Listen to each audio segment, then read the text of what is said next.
E hoje vamos tratar sobre Zacarias, que significa o Senhor lembra. Interessante que há algumas coisas que o Senhor não lembra. Por exemplo, a Bíblia diz que o Senhor perdoa o pecado e dele jamais se lembra. Quer dizer que Deus se esquece do pecado, mas Ele se lembra do pecador, porque Ele odeia o pecado. E aquilo que nós odiamos é melhor esquecer mesmo, né? Mas Ele ama o pecador. No mês que vem, com a graça de Deus, eu quero encerrar essa série dos profetas menores e pregar então o livro de Malaquias. Para este de hoje, excepcionalmente, eu vou pedir que você tenha assim atenção dobrada, por uma razão, porque são tantas as informações, e eu até disse ao pastor Mauro, ficou muito extenso, eu fico tenso quando o sermão fica extenso. Eu fui escoimando, tirando umas coisas para dar uma enxugada, mas algumas coisas eu não pude tirar. Então eu vou pedir que você se concentre assim profundamente, para não perdermos nem um fiozinho, porque é um livro espetacular. Aliás, tirando o profeta Isaías, que é conhecido como profeta messiânico, mesmo porque o livro dele é bem amplo, são 66 capítulos, o livro do profeta Zacarias, tirando o de Isaías, ele é o mais messiânico do Antigo Testamento. E vocês vão descobrir que ele cita algumas coisas a respeito do Cristo, do Messias, algumas coisas impressionantes, mas não só apenas com relação à primeira vinda do Messias. Ele cita coisas com relação à segunda vinda de Cristo. Vamos dar uma olhada no livro, já que ele está aí em nossas mãos. Como é que nós poderíamos definir esse livro aqui? Num castelo da Europa Central, existe um quadro grande com uma frase em latim, Dum spiro spero, que significa, enquanto respiro, espero. Há uma banda japonesa que também gravou um álbum com esse slogan, enquanto respiro, espero. E esse é um slogan também de um dos estados americanos, o estado da Carolina do Sul. Enquanto respiro, espero. Esse poderia ser plenamente o slogan de Zacarias, porque é um livro de esperança. Ele chegou para profetizar logo depois do exílio, em torno de mais ou menos 520 a.C. Alguns já haviam voltado para Jerusalém, eles haviam recomeçado a construção ou a reconstrução, começado a reconstrução do templo, e eles haviam parado. Ageu veio com uma mensagem, mas logo depois de Ageu chega o Zacarias para completar a mensagem de Ageu. E quais eram as intenções de Zacarias, principalmente com as mensagens que ele tencionou transmitir ao povo de Deus, inspirado pelo Espírito de Deus, evidentemente? Primeiro, fortalecê-los no sentido de que eles deveriam ir em frente e que deveriam terminar a reconstrução do templo. Reconstrução que estivera por uns 8 ou 9 anos parada. Depois, a segunda parte do seu livro tensionava dizer para as pessoas que estavam lá em Jerusalém, olha, há uma promessa de que o Messias venha para este templo, mas vocês não se desesperem, esperem, acalmem-se. Porque às vezes nós esperamos que as coisas aconteçam assim, muito rapidamente. E o tempo de Deus é muito diferente do nosso tempo. Por isso, às vezes, nós pedimos muito uma coisa e ela não acontece. É como quando nós procuramos uma coisa que guardamos em casa. Guardamos tão bem que escondemos. Procuramos e não achamos. No dia que não estamos procurando, ela aparece. Já perceberam? Algumas vezes, o nosso calendário, ele não está equiparado, ele não está batendo com o calendário de Deus. E então nós aceleramos, querendo uma solução, mas no calendário de Deus a solução está para um outro momento. E de repente a solução aparece num momento em que nós menos esperamos. Então Zacarias é esplendoroso e eu amo esse profeta porque ele é poderosíssimo. Eu quero começar lendo um verso. E desse verso foi extraído o tema de hoje, que feridas são essas?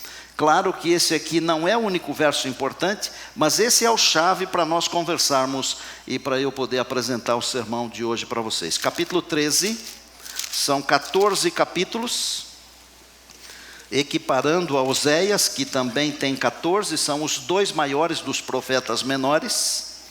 No capítulo 13 é o verso de número 6. Zacarias 13, verso 6, você que nos acompanha pela internet, você pode acessar aí o Bíblia online, ou então escolher a Bíblia que você quiser, escolha aí Zacarias 13, 6, onde nós lemos assim: e se alguém lhe disser, lhe perguntar, que feridas são essas nas tuas mãos? Que feridas são essas nas tuas mãos? Responderá ele: são as feridas com as quais eu fui ferido na casa dos meus amigos. Que feridas são estas nas tuas mãos? Esse é o escopo de uma ideia de um servo sofredor que viria como renovo e que seria ferido. E o profeta, ele usa e abusa dessa ideia, mas ele não está sozinho. Isaías, no capítulo 49 do seu livro, iluminado, inspirado pelo Espírito de Deus, ele escreveu assim nos versos 15 e 16: acaso pode uma mulher esquecer-se do filho que ainda mama, de sorte que não venha a lembrar-se do filho do seu ventre? É muito raro, eu acho que é quase impossível, não vamos dizer impossível, mas é quase impossível uma mulher que amamenta se esquecer do filho. Quase impossível. Claro que em razão das aberrações da natureza, algumas mães elas acabaram se distanciando da realidade, mas às vezes é um assunto de enfermidade.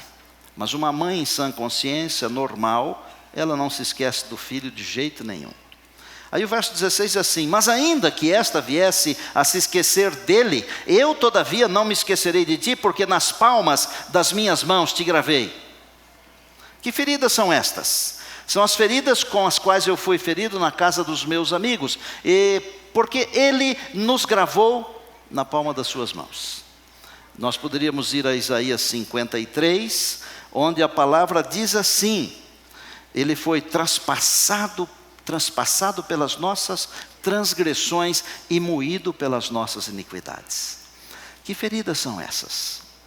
São as feridas com as quais eu fui ferido.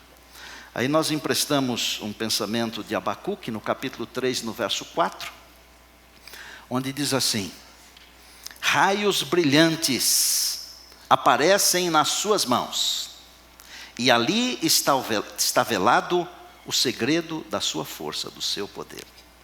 Onde está o poder de Deus, professora, doutora, professor, doutor, irmão, irmã, meu amigo, minha amiga, jovem? Onde está o poder de Deus? O poder de Deus está em todo o universo, mas visivelmente ele se manifesta nas palmas das mãos do Senhor Jesus, porque o poder de Deus é o amor, e o amor é a maior força de todas as forças do universo. Não existe uma força maior do que o amor. O amor é mais poderoso do que o átomo. Claro que os cientistas não vão concordar comigo, mas eu não estou nem aí com eles. Não foi o átomo que salvou você, foi o amor de Jesus. E teologicamente eu posso combatê-los tranquilamente. O amor de Deus, o amor que Deus sente por você, e você já aprendeu que é intencional, é incondicional, é maior do que qualquer outra força. Louvado seja o nome do Senhor. Zacarias era da tribo de Levi. A Bíblia ensina isso em Neemias, no capítulo 12, no verso 16. O que é que ele enfatiza no seu livro? Ele enfatiza que os profetas de Deus visam ensinar e advertir para corrigir o povo de Deus. E eles não estão sozinhos, os profetas. Porque o Novo Testamento diz que tudo que foi escrito para o nosso ensino, para a nossa correção. A Bíblia É um ensinamento prático, viável e muito útil para todos os seres humanos. Capítulo 1, vamos dar uma olhada no livro. Um chamado ao arrependimento. Primeiro Deus chama ao arrependimento. No verso 3, tornai-vos para mim, diz o Senhor dos Exércitos, e eu me tornarei para vós outros. Depois, o livro apresenta 8 visões. São visões bem rápidas, mas são 8 visões. Me ajudem aí nas imagens. A primeira visão mostra uma porção de coisas assim. Chifres. Uma visão interessante. Um homem com cavalos. Se alguém puder facilitar aí, porque nós tivemos aquele problema de queda de energia e de repente afetou, mas se não tiver não faz diferença. São 8 visões que identificam diversas coisas impressionantes. A primeira delas, homens e cavalos. Uma lembrança de que Deus cuida de tudo. Deus está cuidando de tudo. A segunda visão, que mostra uma porção de chifres, um ferreiro. Deus está julgando. E essas visões, elas vão acompanhando um processo muito positivo. Um homem medindo com um cordel. Deus está preocupado em dar a Jerusalém uma visão pacífica. Essa visão pacífica, Deus está querendo dar para você e para mim. Eles viviam num momento assim de turbulência, de preocupação, porque os primeiros que voltaram eram pobres. Eles tinham que fazer muitas coisas. Alguns deles usaram o dinheiro da igreja para construir a própria casa. Num momento de turbulência, Deus manda uma mensagem: olha, eu tenho uma visão pacífica a respeito de todas as coisas. E assim as visões se sucedem. Depois dessas 8 visões, eu não vou comentar aqui todas elas, o profeta ele tem 2 visões mais que são proféticas. São profecias muito específicas a respeito do Cristo. E a primeira profecia visa mostrar que o Cristo seria rejeitado. E a Bíblia diz em João que ele veio para o que era seu e os seus não o receberam. Mas ele teve uma outra visão profética, do Messias reinando soberano. Essa é a ideia básica do livro. Entre as 8 visões e as 2 profecias, existem algumas coisas importantes. Por exemplo, a coroação a coroação de um sacerdote, se tornando um sumo sacerdote. A ideia de coroar esse sacerdote tinha tudo a ver com a primeira vinda de Cristo. Que ele seria o nosso sacerdote, mas ele seria também o nosso rei. Em seguida, antes das 2 profecias, das 2 visões proféticas, além da coroação, o profeta faz um chamado para o jejum. E ele diz assim: não é esse o jejum que Deus está esperando. E quando ele fala desse jejum, ele estava falando de uma religião que era uma religião só de fachada só. Uma religião assim que não movia as pessoas. Às vezes eu fico pensando que de vez em quando dá a impressão que nós corremos esse perigo de ter uma religião só de fachada. Alguns vão para a igreja porque têm o hábito de ir para a igreja, não vão para a igreja para se alimentar. Alguns dizem que são cristãos porque é bom dizer que é cristão, mas no âmago da vida não vivem o cristianismo. O pastor da igreja ele tem sempre uma grande responsabilidade de alimentar os que têm fome e aqueles que não têm fome. E aqueles que vêm aqui tendo fome ou não, precisam sair daqui alimentados. Aqueles que nos acompanham na internet, tendo fome ou não, precisam ser alimentados. Deus chamou a atenção para esse ritual religioso, chamando o povo para se arrepender, porque o ritualismo não salva ninguém. Uma religião que é apenas um ritual, ela não tem força em si mesma, ela não tem significado, ela não tem o poder de transformar vidas. E então, a última coisa que aconteceu antes das duas profecias, foi a ideia de uma restauração e de um futuro glorioso para Jerusalém ou para Sião, como a Bíblia diz assim. O que é que eu gostaria de fazer agora? Eu gostaria de convidar você para nós darmos uma passeada pelo livro e olhar alguns versinhos assim, como se nós não conhecêssemos e como se nós estivéssemos aprendendo. Então, por exemplo, eu queria citar algumas poucas coisas aqui, não são muitas. Você tem a Bíblia aberta aí. O verso 14 do capítulo 1. O Senhor diz: com grande empenho estou zelando por Jerusalém e por Sião. Deus vela por sua igreja. Na terra não existe nada mais precioso do que a igreja de Deus. Você faz parte da igreja de Deus. Deus vela por você. Deus está zelando por você. No capítulo 2, o verso 4. Corre, fala para aquele jovem, Jerusalém será habitada. Pensa aqui comigo. Hoje nós temos uma cidade que, a despeito de estar enfrentando alguns problemas, e esses problemas, embora sejam assuntos nossos, eles não devem ser discutidos aqui. Existe o fórum próprio para essas coisas, mas nós estamos morando. Agora, para quem o profeta escreveu isso, eles não estavam morando, eles estavam tentando morar, eles estavam reconstruindo depois de uma guerra. E aí eles assim: olha, avisa aquele moço lá que Jerusalém ainda será habitada. Um indivíduo inteligente naquele tempo, ele comprou terra, porque daí a pouco a cidade iria estar apinhada de gente. Há pessoas que vivem da expectativa, não vou dizer da especulação, para não ser cruel. Vamos para o verso de número 8. Aqueles que tocarem em vós, tocam na menina dos meus olhos. Deus vela pela igreja. A menina dos olhos é um ponto bem sensível do corpo, né? A velocidade com que a gente consegue fechar os olhos, quando qualquer objeto se aproxima dos olhos, é uma velocidade impressionante. Estoura as marcas dos grandes corredores e de grandes eventos da natureza. Proteger.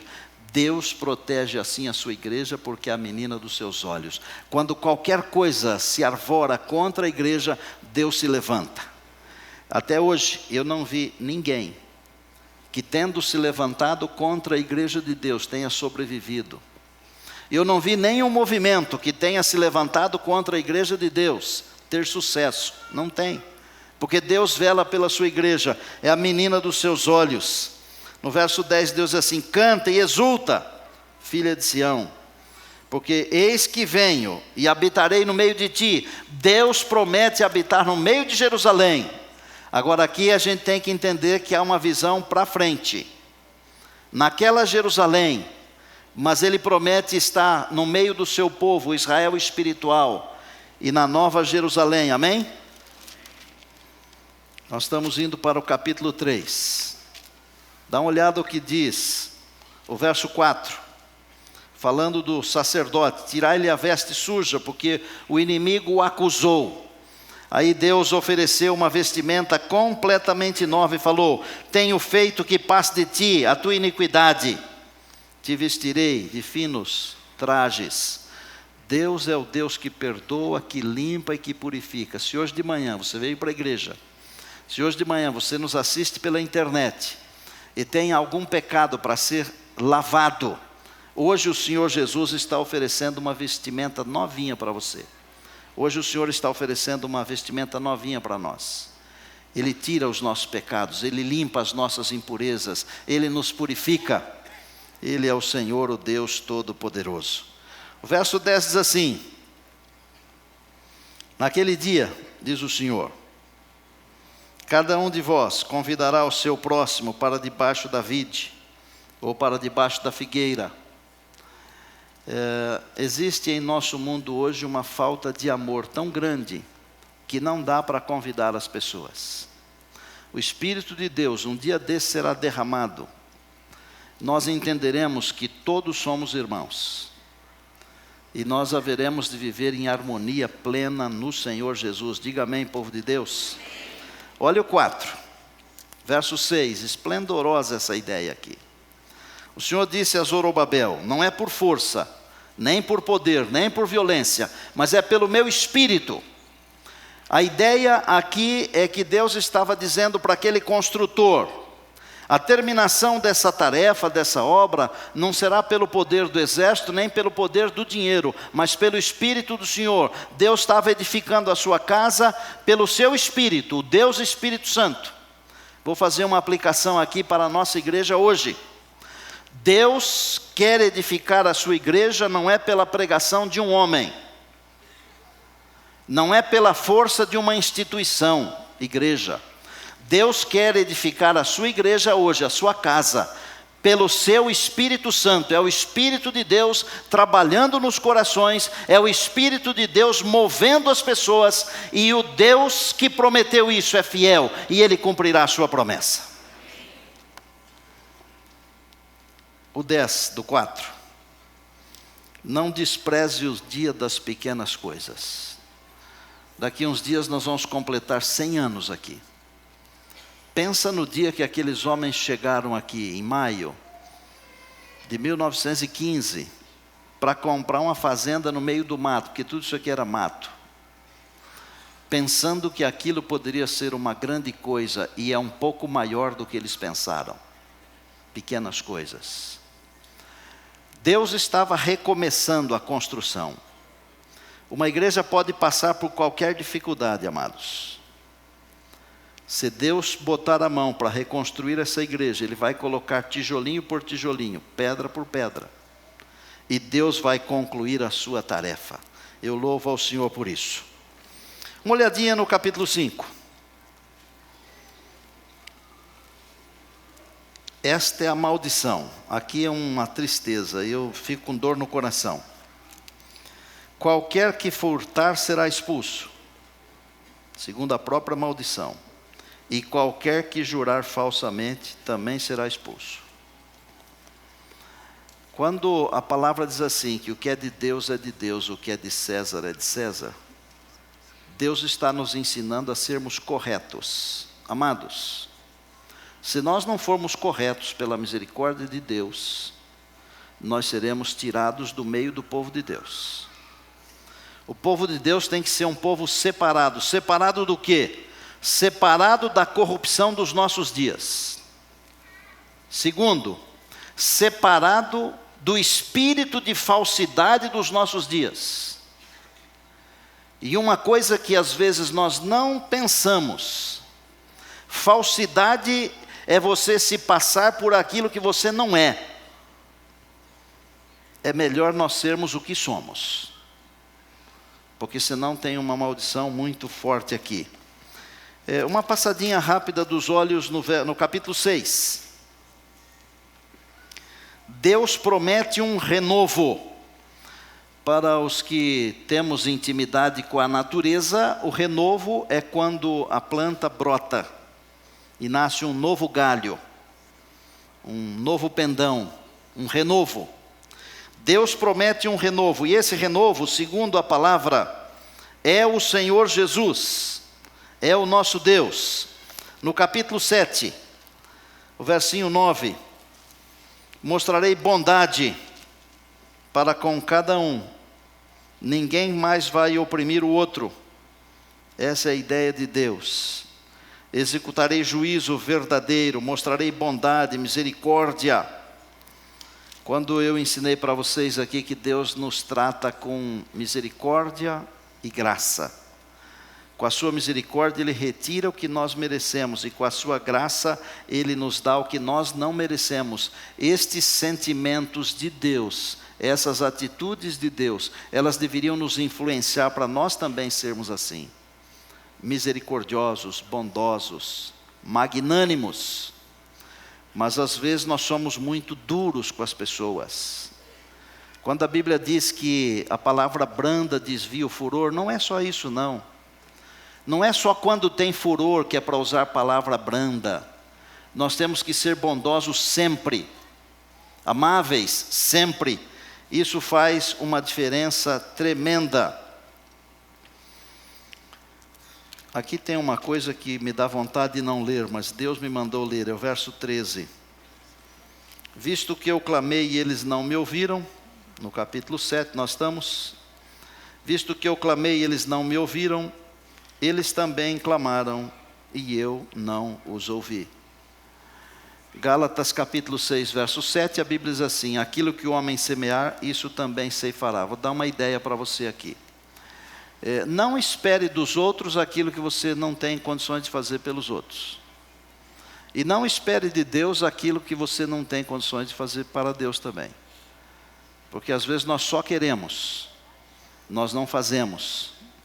Esse livro, ele é muito forte. Olha o capítulo 8.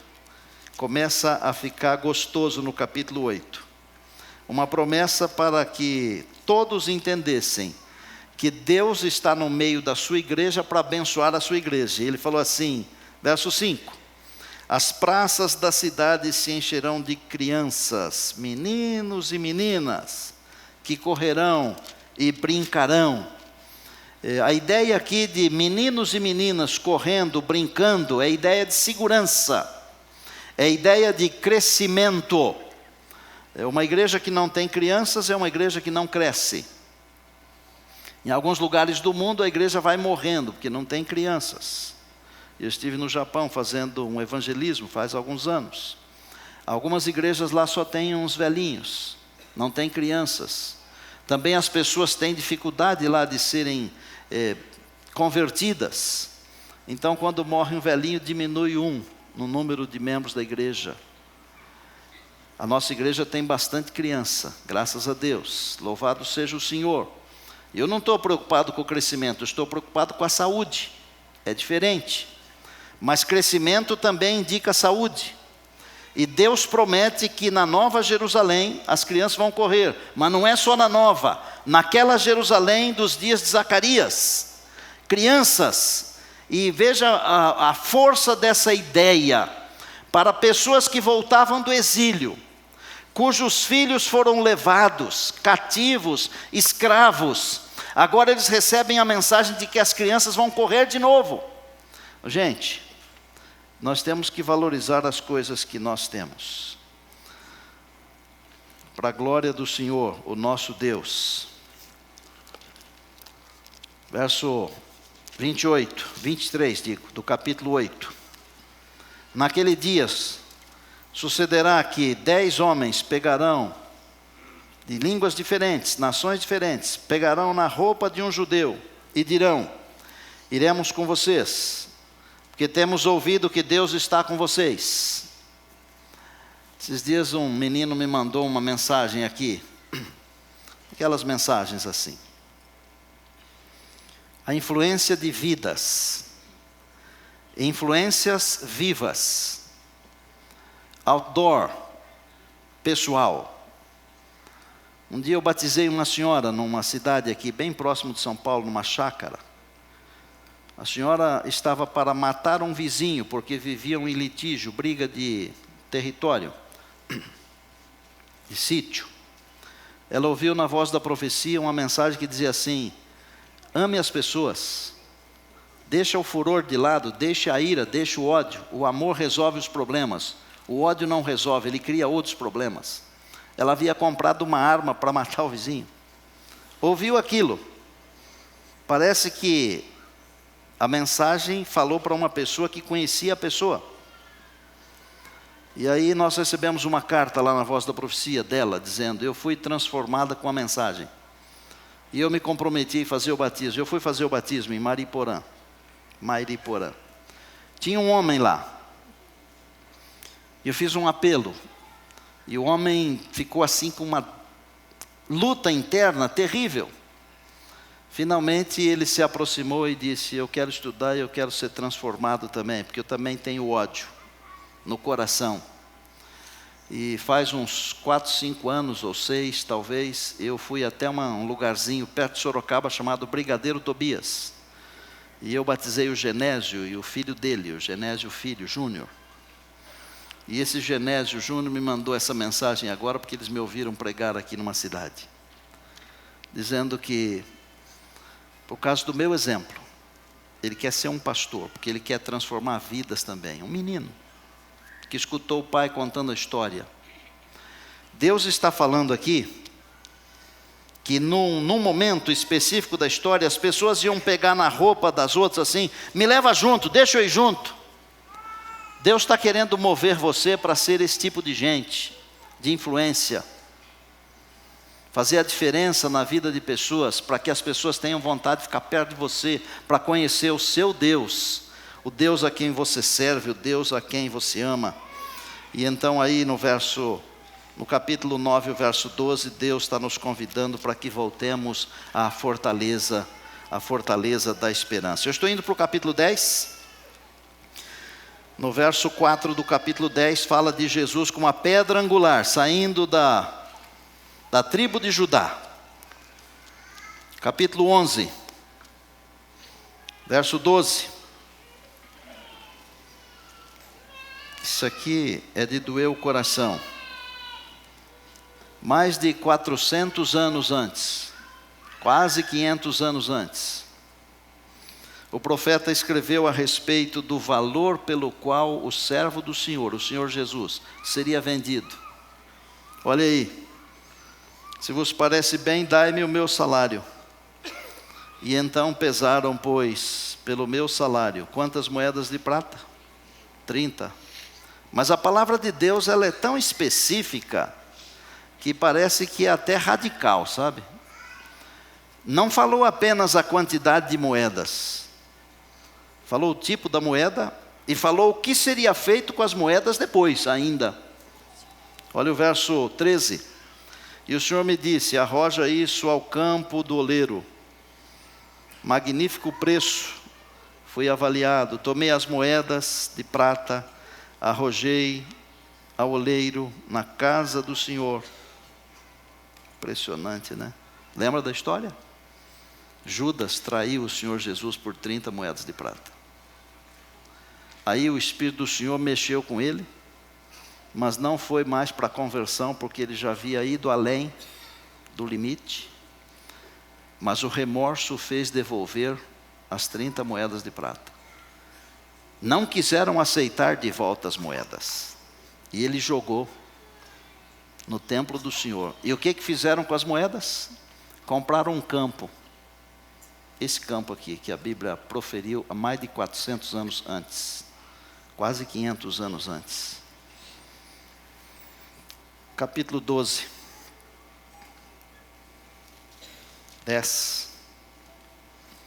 Sobre a casa de Davi, sobre os habitantes de Jerusalém, derramarei o meu espírito de graça e de súplicas, e olharão para aqueles a quem traspassaram. Ele foi traspassado pelas nossas transgressões e moído pelas nossas iniquidades. 13. E se alguém lhe disser: que feridas são estas nas tuas mãos? São as feridas com as quais eu fui ferido na casa dos meus amigos. 7. Desperta a espada contra o meu pastor e contra o homem que é meu companheiro, diz o Senhor dos exércitos. Fere o pastor e as ovelhas ficarão dispersas, mas volverei a mão para os pequeninos. Fere o pastor lá no jardim do Getsemane. Todos os seus foram embora. Um deles ficou de longe, Pedro. O pastor foi ferido. Gente, esse livro aqui, ele teria que ser estudado por nós. E eu teria que fazer uma semana de oração só sobre esse livro aqui. No mínimo, 8 sermões no mínimo. finalzinho do verso 9 do 13. Eu ouvirei aqueles que serão purificados pelo fogo, e direi, olha o que Deus diz, é meu povo. E essa parte toda dirá, o Senhor é o meu Deus. Quando a gente diz assim, bom dia povo de Deus, tem muito fundamento bíblico para isso, viu, professor Valdemar? E nossos convidados queridos que estão juntos aí, bem-vindos. Último capítulo, 14. Aqui eu queria demorar uns 3 minutinhos nesse verso aqui. 4. Naquele dia. Aqui já está falando de um período assim bem mais distante do período quando foi escrito isso aqui. Se foi escrito por volta do ano 500 ou um pouquinho menos talvez, mais uns 2000 anos que nós já temos, tem uns 2500, portanto, faz tempo. E isso aqui está falando para um período ainda depois do milênio. Olha que distância. Naquele dia, os seus pés estarão sobre o Monte das Oliveiras, que está de frente de Jerusalém para o Oriente. Evandro, vamos lá de novo, né? É bênção ir lá ver essas coisas. O monte será fendido ao meio, do Oriente para o Ocidente, e haverá um vale muito grande. Metade do monte desabará para o norte, e a outra metade para o sul. Só para você entender, o Monte das Oliveiras. A leste, oriente, está a Jordânia. A oeste, o ocidente, está o mar Mediterrâneo. O monte vai rachar no meio assim, da Jordânia para o mar. Uma parte do monte vai para o norte, para o lado da Galileia. A outra parte do monte vai para o sul, para o lado do Egito, do Mar Morto. E vai formar uma planície. E o que vai acontecer nesse lugar aí? A cidade de Deus vai descer ali. E você e eu, nós vamos estar dentro da cidade de Deus, pela graça de Deus. Não vamos estar do lado de fora. Porque do lado de fora estarão todos os ímpios de todos os tempos. Mas do lado de dentro estarão os salvos de todos os tempos. E pela misericórdia de Deus e pela graça de Deus, nós estaremos lá.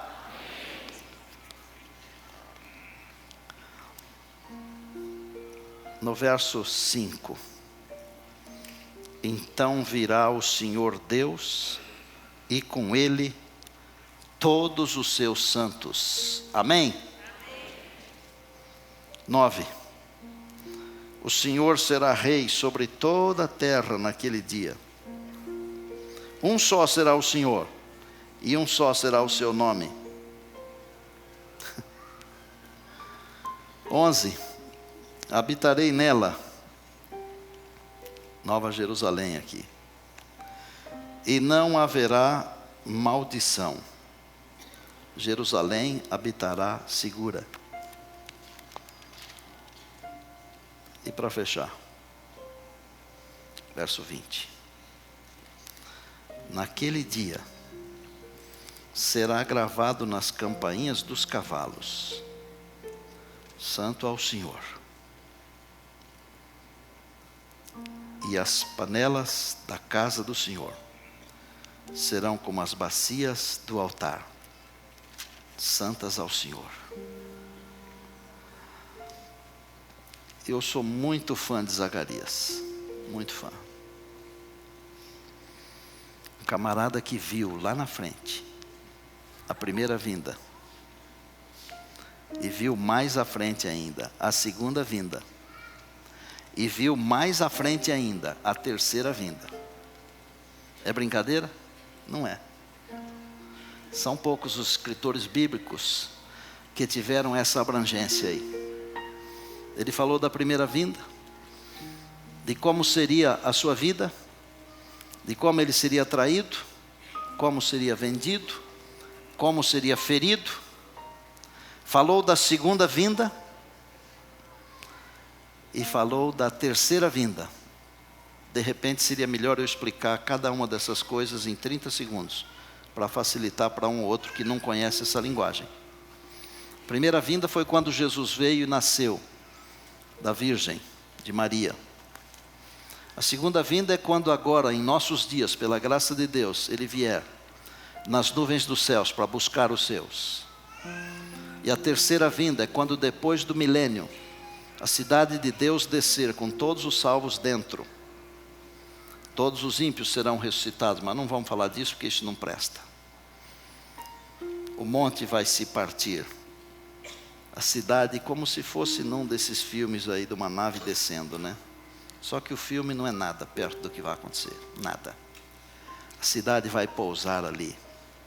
Por um instante ela ficará suspensa no ar, como a arca de Noé ficou suspensa da terra pela água.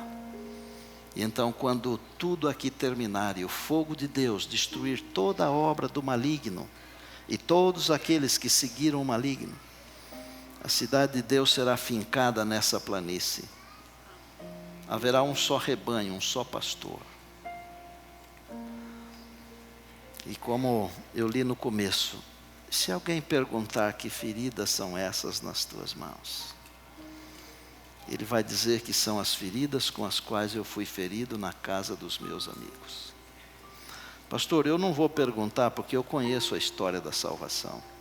Ah, vai. Você vai. Eu vou. E sabe por que eu vou perguntar? Porque eu quero ouvir a história da salvação dos lábios do próprio Salvador. Nunca, em toda a história do universo, alguém contou a história da salvação como o Senhor Jesus vai contar para aqueles que lhe perguntarem que feridas são essas nas tuas mãos.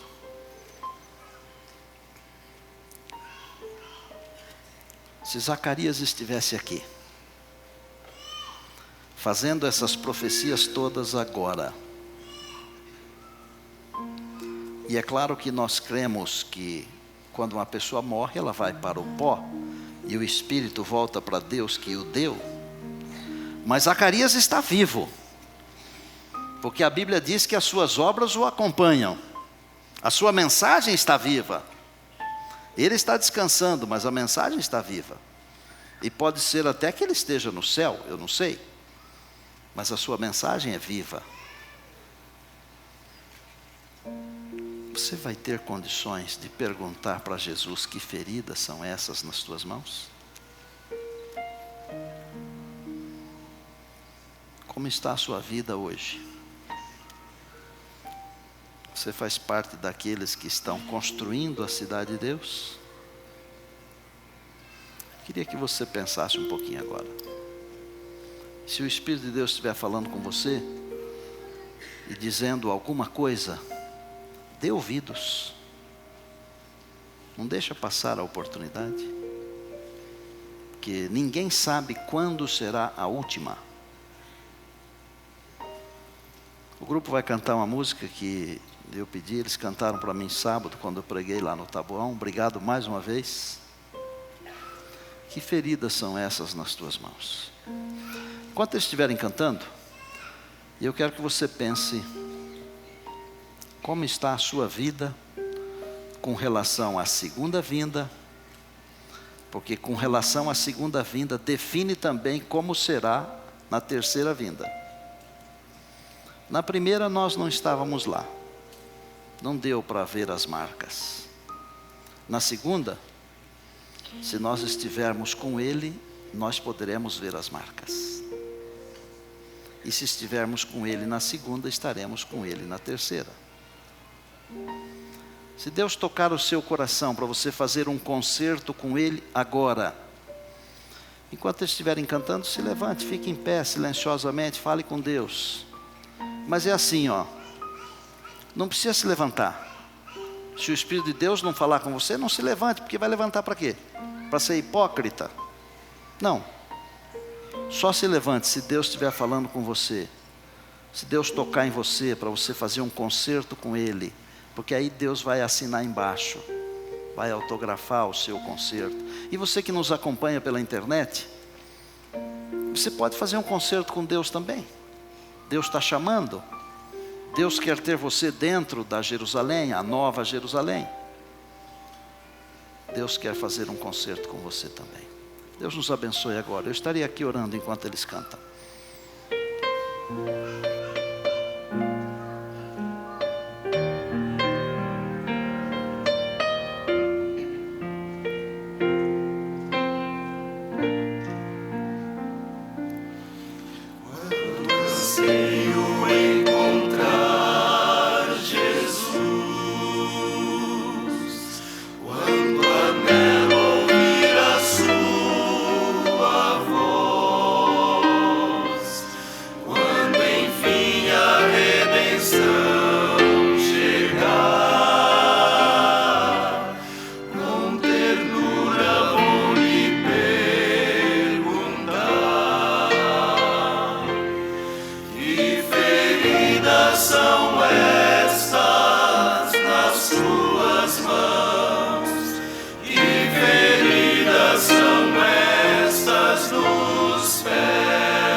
Obrigado.